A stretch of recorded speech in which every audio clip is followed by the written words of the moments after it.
Thank you for watching this video of my Resident Evil Retribution movie review. I'll be playing some Resident Evil 6 demo in the background, just because the game's release is so close.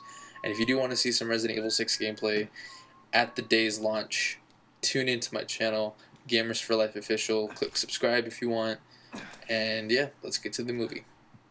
Resident Evil Retribution is the 5th installment in the Resident Evil movie franchise, featuring Alice, the main movie's protagonist, trying to stop Umbrella and put an end to their dastardly deeds, their evilness.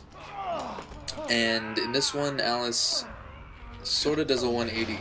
She doesn't continue, she sort of goes back in the past and kind of relives other memories.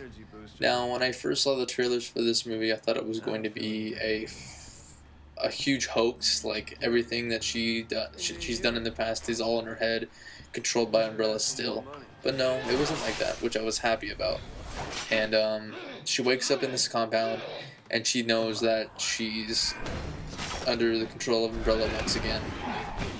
She's in a compound in Antarctica underneath the sea, and she finds that out by Wesker. Surprisingly, Wesker and Ada Wong want to help Alice escape because they think she has a weapon that they can use to turn the tide on human versus zombie. And Luther West returns, so does Leon S. Kennedy. I wish they would have gone into more of Leon's story instead of just, having him be there. But, I'm glad he's even in the movie. It's a game reference. And speaking of game references, there is quite a bit in this one. They reference the infected players or infected enemies in Resident Evil 5, the Las Plagas. They reference Resident Evil 5 again with the axe-wielding huge zombie guys, and they reference Resident Evil Movie 1 by bringing back the Red Queen. Now, the Red Queen's in charge of everything that's going on in this Resident Evil compound, or this Umbrella compound, and she controls everything. She controls the zombies. She controls the lickers. She sends out, during the movie, a huge licker to kill Alice and all of her friends. But of course, they get away.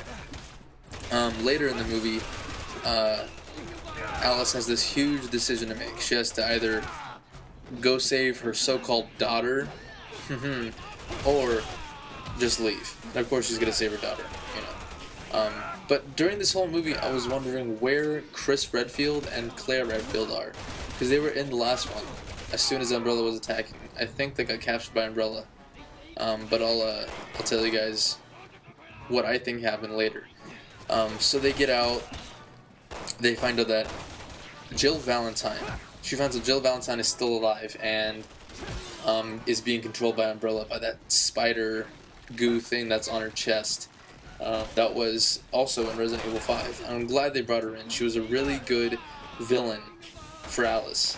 And what I mean villain is, they fight in this movie, and Alice gets her butt handed to her. She gets wrecked. And I thought, this is Alice, for crying out loud. She's crazy strong. She kills zombies on a day-to-day basis. She's mega powerful. But, of course, Wesker did take away her T-virus abilities in the 4th one. And also, a reference to that, I'll tell you guys something that Wesker does at the end of the movie. If you guys don't want to know the end, I'll tell you right before I'm going to say it. But,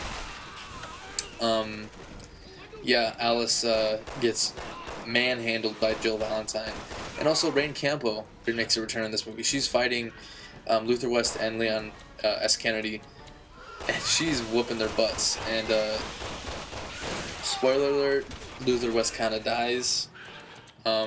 She just punches his chest, breaks his bones, and I think she makes his heart stop. And she also does that to Alice, but Alice, of course, she can't die.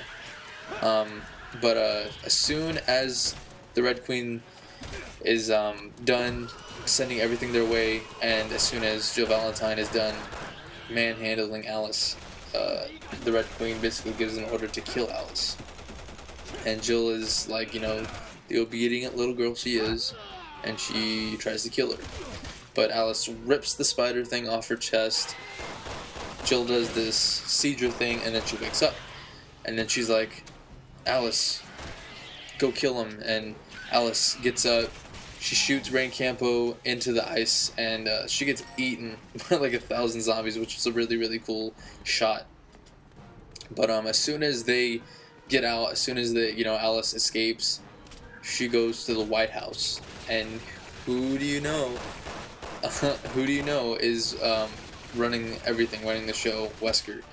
I was surprised to see Wesker there. I thought he died. They really haven't explained how he's back, but I think that he has a more sinister plan, because Wesker's not the helping type. He is the leader of Umbrella. He is the essence of it. He's a bad guy. He's not a good guy. And spoiler alert, this is at the end of the movie. If you guys don't want to know this, leave now, but subscribe. But at the end of the movie, Alice meets Wesker in the presidential office, and he basically says, "Alice, you are the key to helping us win this war." And as soon as he said that, he rushed over, stabbed her in the neck with the T-virus, and I was like, Wesker, you dirty, sneaky bastard. You are so evil. But Alice is like figuring out, what did he do to me? He injected her with T-virus samples, so she's going to get all of her abilities back, which I thought was a little too much. No, I thought Alice being human was a little bit enough, but I guess Wesker needs her to have her, telekinesis back and her enhanced strength, which is cool because then Alice was pretty badass. But after that, Alice basically just says, "I'm going to kill you," and Wesker says, "Not just yet. We need your help." And right after that, it opens out to 1,000,000 zombies outside of the White House, and monsters and other forms of creatures, and I was just like, whoa. So it does leave it open for a third one, and all of this movie aside, I thought it was a good one. I heard really bad reviews about it, but I think it's from people who just are regular movie critics. They don't watch the series, that's why they don't like it. I think people who love this movie series is going to love this movie. I didn't love it as much as I did like 1 and 2. I love those ones. I love the first 2 movies. 3 and 4 were good, and the 5th one was really good. But it's not on a loving level. But it's still really good. It's still probably number 3 on my list. Number 1, number 2, and then the 5th one, and then the 3rd one, or the 4th one, and then the 3rd one. The 3rd one was kind of the weakest. But yeah, this one was actually really good. And I can't wait to see Resident Evil 6. I heard that Resident Evil 6 might be the last one. They might make 1 or 2 more. I hope to make 2 more. I love the Resident Evil movies. But I think they're just going to make 1 more. But anyways, that's it. That's the movie review. I hope you guys liked it. If you guys think I should do more of these, let me know. If you guys want to see more game videos of Resident Evil 6, Borderlands 2, Assassin's Creed 3, Hitman Absolution, stay tuned to this channel because I will be uploading gameplay when the games are released, and I'm excited. This is a brand new channel for me, and yeah, I'm going to leave you guys with the rest of this gameplay demo. Hope you guys enjoy it. I'm playing as Jake Mueller right now. I love his hand-to-hand combat. I cannot wait for Resident Evil 6. It improves on everything from Resident Evil 5. And yeah, alright. Thank you guys for watching. Have a good night. Peace.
taking bigger spills. Of course, I don't have that healing factor of yours. Too bad the fall didn't knock the wise out.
Hey!